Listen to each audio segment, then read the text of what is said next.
ایک رات حضرت عمر بن خطاب رضی اللہ تعالیٰ عنہ لوگوں کے حالات کا جائزہ لے رہے تھے۔ ان کی خبر گیری میں مصروف تھے کہ آپ رضی اللہ تعالیٰ عنہ کو تھکاوٹ محسوس ہوئی تو کسی گھر کی دیوار کے ساتھ ٹیک لگا لی۔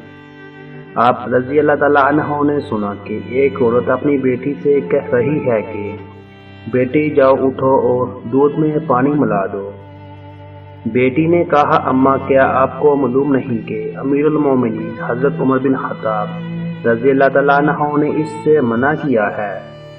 اس کی ماں نے کہا اے بیٹی جاؤ بھی دودھ میں پانی ملا دو۔ عمر رضی اللہ تعالیٰ عنہ تو ہمیں نہیں دیکھ رہے۔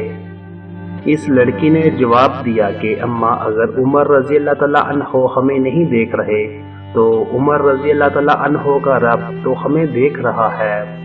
حضرت عمر رضی اللہ تعالیٰ عنہ کو اس نیک لڑکی کی بات بہت پسند آئی۔ اپنے غلام کو جو اس وقت ان کے ہمراہ تھے فرمایا اس دروازے کی شناخت رکھنا اور یہ جگہ بھی یاد رکھنا۔ پھر وہ دونوں آگے چل دیے۔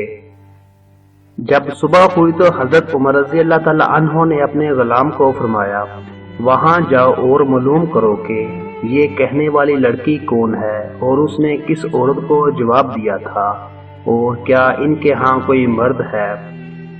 غلام معلومات لے کر واپس آیا اور حضرت عمر رضی اللہ تعالیٰ عنہ کو اس نے بتایا کہ وہ لڑکی کنواری غیر شادی شدہ ہے اور وہ اس کی ماں ہے اور ان کے ہاں کوئی مرد نہیں ہے۔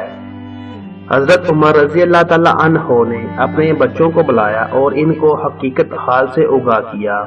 پھر فرمایا کہ تم میں سے کسی کو عورت کی حاجت ہے تو میں اس کی شادی تم سے کر دوں گا، اور اگر تمہارے باپ میں عورتوں کے پاس جانے کی طاقت ہوتی تو تم میں سے کوئی بھی اس لڑکی سے نکاح کرنے میں مجھ سے سبقت نہ لے جاتا۔